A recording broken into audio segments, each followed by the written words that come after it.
From the best movement on support to some of the best utility in the game, Jeff the Landshark is one of the best supports to carry with in Marvel Rivals. But despite his extremely low skill floor, he is actually one of the hardest characters to master. With so many options in his kit, knowing when to do certain things and why can often be difficult, but leads to completely different outcomes in your game. But don't worry, with this guide, you will learn everything. On screen is the format of this guide, that way if you want to skip anywhere for certain info, you can. With that said, first we will need to show all of the animation cancels and tags that you will need to know for Jeff as you climb. Alright, so the first one that everyone obviously knows is the bubble dive. So you jump and then press your dive while bubbling. You don't need a bubble when you dive in order to get the cancel, you just automatically get it. So what this is meant to practice is when you come out of the ground, you just instantly bubble dive and you're back in. Instantly bubble dive and you're back in. Bubble dive, back in. Bubble dive, back in.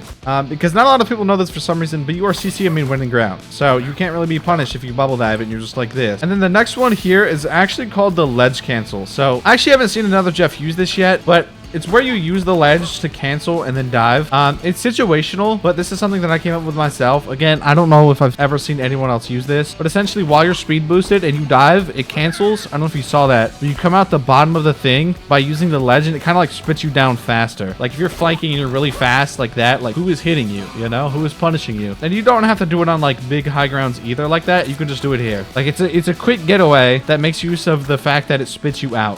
The next one is the reload cancel. So if you don't have ammo like this and you're in the air and you reload and then I don't know if you saw that, but it reloads your gun without you having to like finish the animation. So basically as soon as you see it hit 100, you're diving. Honestly could even go a little further with it. Like you don't even need to be full. Like you see that?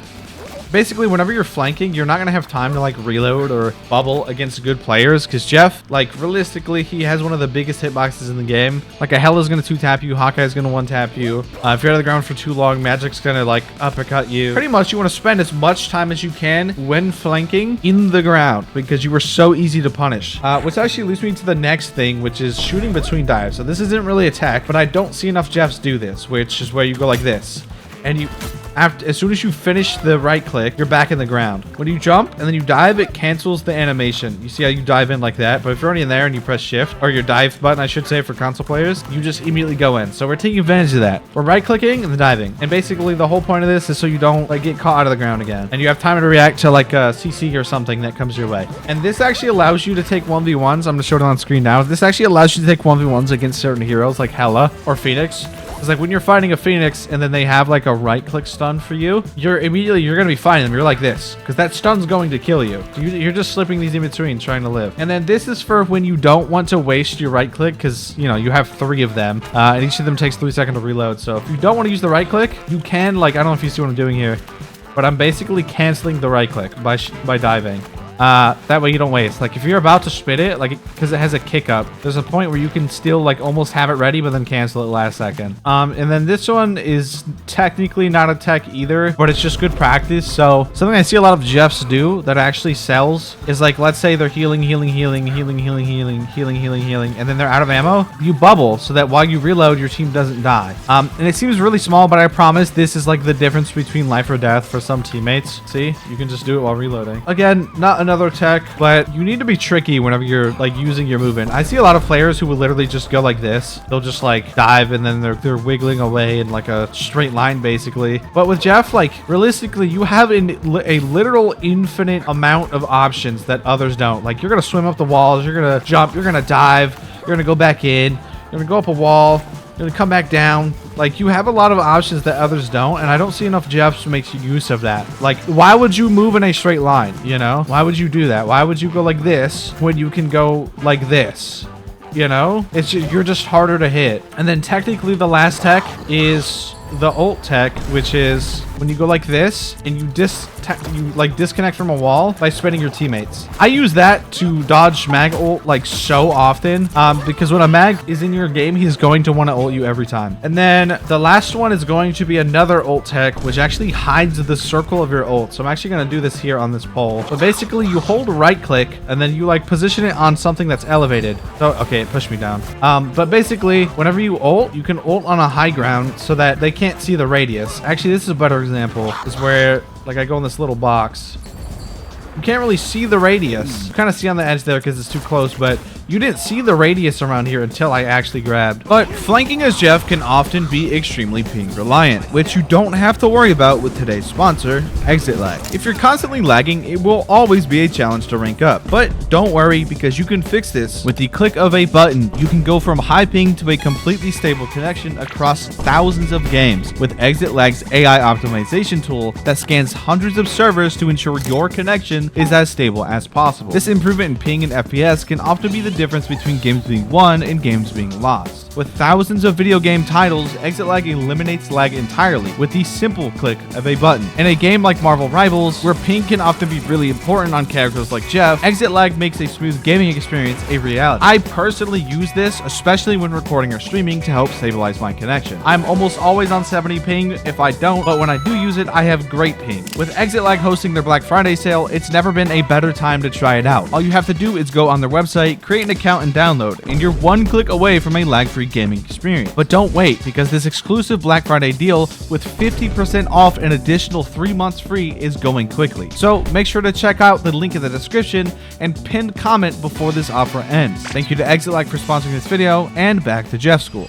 Now that I've covered all the basic things you'll be doing as Jeff, it's time to actually cover how to play each style. So we're going to start with everyone's favorite, DPS Jeff. Due to his infinite self-heal, other supports and teammates rarely ever have to look at you. This selfish playstyle means you can make plays without being dealt with as easily. Now this doesn't mean you're immortal, and one of the biggest reasons Jeff players tend to fail at this style is because you need to be good at the mechanics I showed previously. So we're going to start with the slightly easier style of this playstyle, known as the buddy system, where Jeff will essentially push with another diver. This is because Jeff has the ability to live, unlike other supports, when deep in enemy territory. And if you think about why divers are often bad, it's because they can't stay in long enough to get value. Whereas with Jeff, this issue is solved. He can heal over 180 per second when bubble and 130 when not. Combine the bubble speed passive and its 30 per second heal, this completely enables the DPS dive. And even if Jeff is pushed while flanking with his DPS, it's going to be very hard to kill him. This makes that DPS twice as effective because they don't ever really need to leave. And you don't even need to be on them entirely either. If the enemy has hit scan, you can simply play further back and they can't really deal with you, and that diver will be infinitely healed. So they have to choose who to shoot. This method has multiple ways to go about it, making it very easy to use. However, this style is best in 2 support when you have a solo tank and won't need to heal as much due to having less people to constantly heal. Whereas if you had 2 tanks, this wouldn't be as viable as your frontline tanks would need more healing in order to live. So unless you and that DPS can somehow also pull at least 1 DPS and 1 support without dying, then you can't even break even and the risk often outweighs the reward. But if you can, because you're on a character like Jeff who can cleave through those enemies back to your team, this actually creates a resource advantage. So if it works out, it tends to work out well. While the other aggressive playstyle Jeff would be the very well-known flank Jeff. But here's where it gets tricky with flanking. The term flank Jeff is often thrown around, but many people fail to understand that there's more ways to get value flanking on Jeff than simply killing things. When flanking on Jeff, especially once you start getting into higher elo, it becomes increasingly difficult to get picks on your own. Jeff does not have the damage that other supports do. Your right clicks are the only way to kill things. You have to have literally perfect aim with these to secure picks. However, even if you're in a situation where you're unable to secure a pick, there's still plenty of ways you can get value flanking. In this playstyle, your goal is to play selfishly and fully wrap around the enemy's backline while in 3 support in order to create another angle of pressure. Because you don't do a whole lot of damage though, it can often be very easy to ignore you. And the solution to this is simply living as long as you possibly can without being punished and putting as much damage as you can and be as annoying as possible for as long as possible. This will create windows for your team over time. For example, there's something that I would like to call the attention economy. Let's say you manage to pull 2 or more of the enemy player's attention while flanking. That is value, because while the rest of the lobby is in one big mess of a fight, you pulling 2 people's attention makes your team up in numbers so long as you're alive and have 2 or more people looking at you. This actually goes a step further when you as the 3rd support are pulling the attention of a DPS in one of the enemy's 2 support, because realistically you aren't technically a support. So if you are having their heal effectiveness by pulling the attention of one of the healers, you have successfully created a resource advantage. Flank Jeff comes down to maintaining this, because the longer that you can keep that support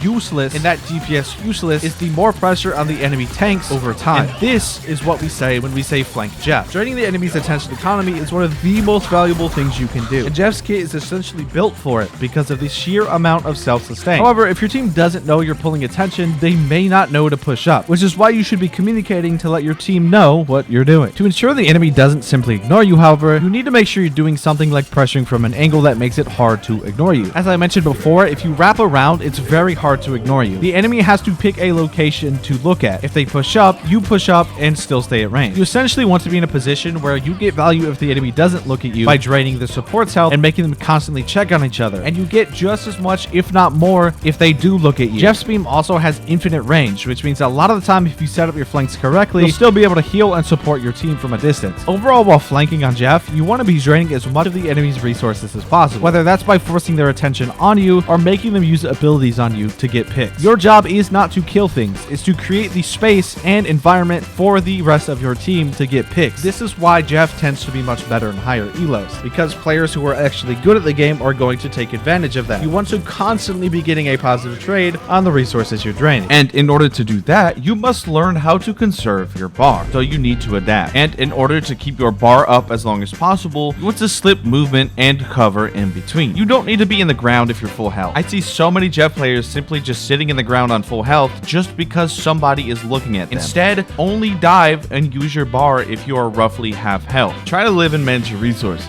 because your only job in game is to live with pressure on you while flanking.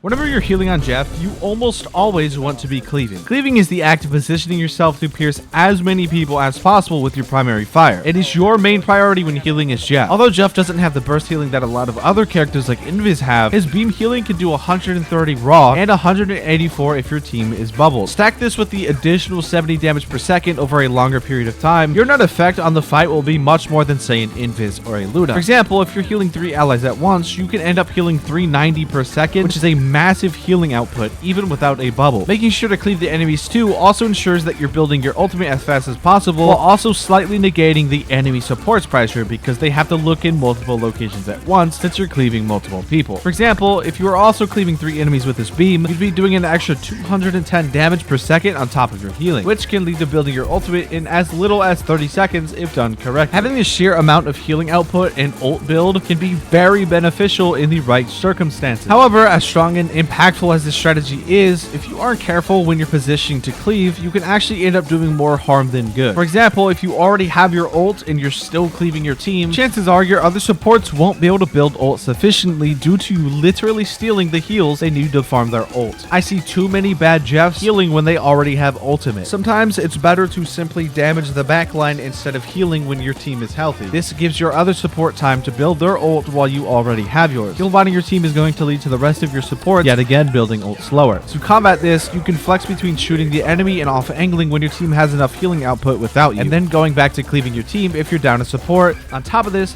Jeff is also one of the best anti-dive characters in the game. Whereas most other supports fall over when dove or pressured, Jeff has a lot more self-sustainability and tools in his kit to deal with getting focused. For example, his right click can stop abilities like Panther Dash entirely, since it stuns enemies out of movement. Although Jeff's hitbox is massive and is relatively easy to burst down. Overall, for healing on Jeff, you want to be cleaving as much as possible and always be behind your other support. Now, here's the question on everyone's mind. When do I do each one? After all, knowing when to heal and DPS on Jeff is crucial. If you're healing when you should be DPSing and DPSing when you should be healing, you're by default losing out a free value that could be the difference between a game being won and a game being lost. The best time to heal is usually when you're running 2 supports. And a 2 support comp, you almost always want to be playing behind your other support, leaving just about as many people as possible to both keep everyone up and build your ult ASAP. Jeff is one of the best healers because of his ability to heal literally his entire team at once if given the opportunity. Because of this, you often build ult first in comparison to almost every other character in the game. If you can build your ultimate before your counters build theirs, you will be able to create a fight advantage before the fight even starts. Flanking usually comes down to triple support. This is where Jeff's true potential as a diver really shines, because now instead of simply heal-botting your likely mediocre team, you have the ability to take the game into your own hands. That is so long as you have sustainable comp for it. You see, even if you have triple support, that doesn't always mean you should be flanking. For example, if you have triple support but your other supports are, for example, Mantis or Adam, chances are your team is still going to be struggling with heals. However, so long as at least one of these 2 other supports are a main support like Luna, Invis, or Rocket, or even Cloak, chances are you should be flanking.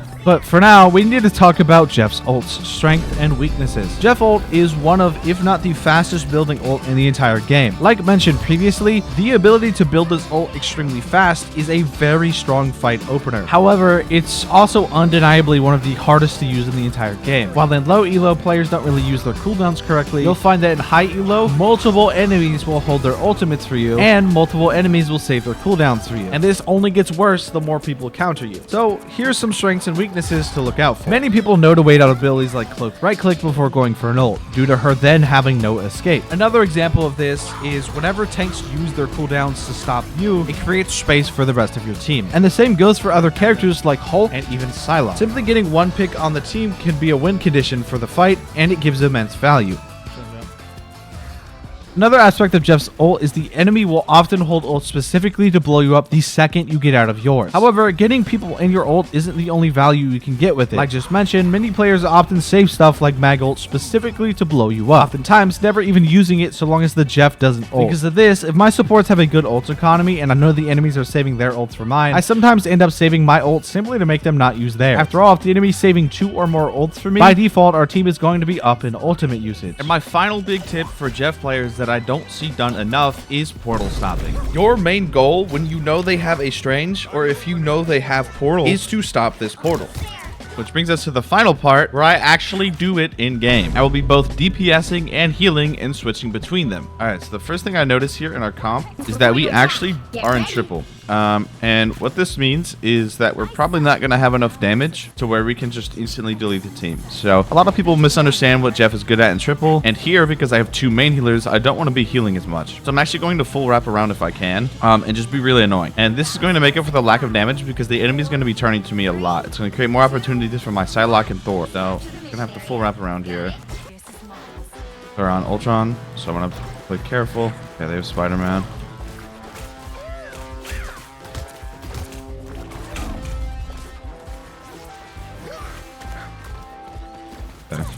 I just need to live with that Spider-Man on me.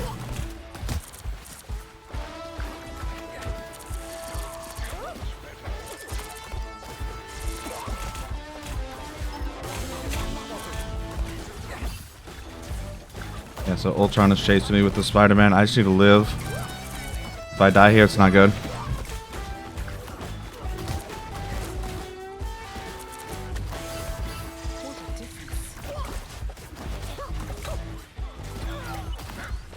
Nice. That created opportunity for my Psylocke, as you saw. Now I just need to cleave. Yeah, and then Iron Fist is going to chase me. This one's going to be a tougher fight. Iron Fist behind us, No block. I just need to keep creating space and live. Oh, damn, it's rough for me here. I need to be in this. Nice. This is going to be rough. Spider-Man's going to have an ult. I need to be able to ult.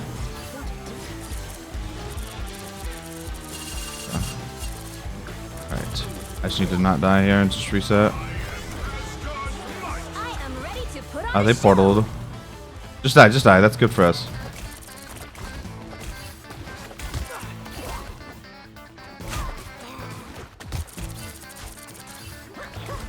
I just need to live.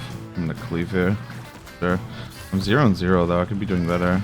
Yeah, Spider-Man right there. He's gonna go above.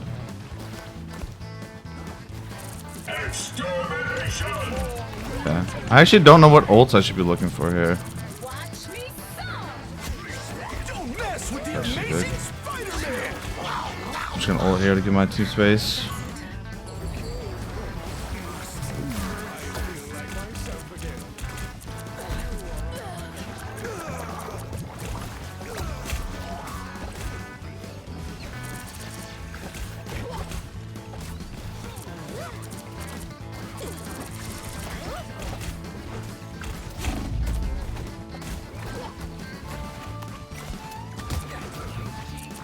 Spider-Man's half.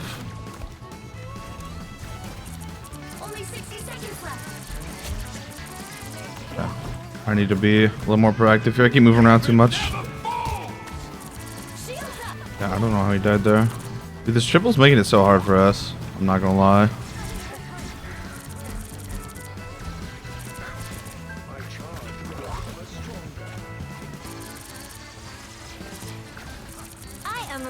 Okay, so after that goes down, they're gonna be scared here.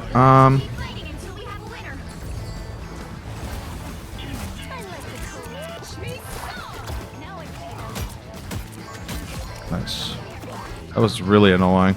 Them having triple here makes it so hard. I need to be setting up though. All right, we're gonna go around here. Thank God they're all Voltron. It's gonna be 3 kills. Yeah, them having Mantis here is gonna be really good for me. I no longer have to play as scared. Idiot. I'm just gonna go back to my team here and bait this. Yeah. Gonna heal since we're down 1. Okay, just gonna reload while my team's healthy. And this is kind of like what tempo comes down to here. All right, my Luna's back. Nice. Team is back. I'm gonna go around. We are undefeatable. I have 2 healers.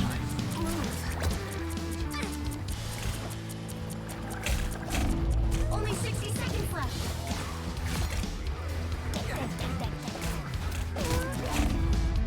I just gotta live with this Spider-Man on me. Holy shit. I'm dead. Yeah. It's fine. We get the Gambit because of that. Luna runs to save her life selfishly. Oh, that's not Luna. That's Invis. They look so similar. Dang.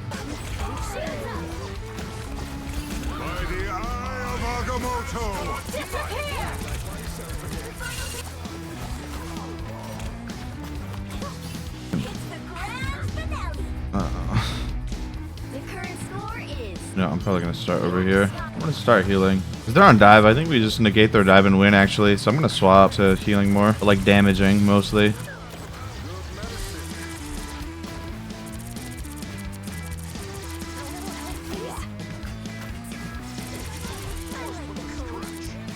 Just gotta keep cleaving their backline here.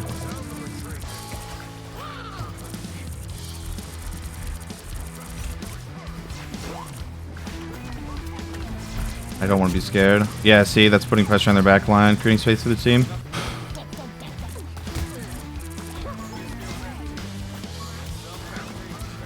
Yeah, they went back to triple because of that. They know. Dang it.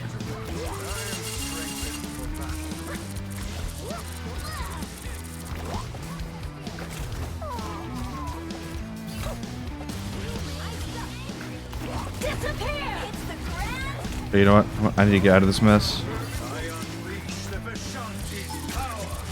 Nice, good ult. Nice. That was actually insane clutch.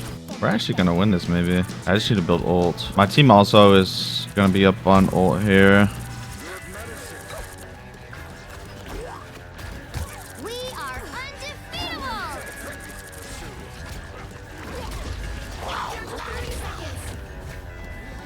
Mag's gonna ult late. I'm gonna ult behind here. Yeah, there it is. Predicted. The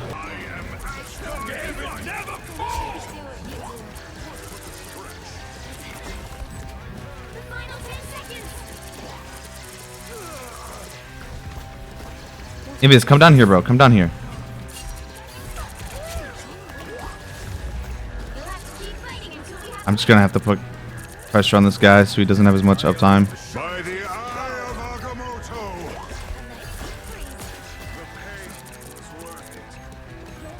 watch me soar.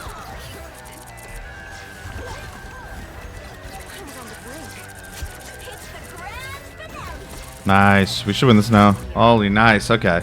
Yeah, see, that's how you play a proper Jeff game. If things aren't going good, you switch it up.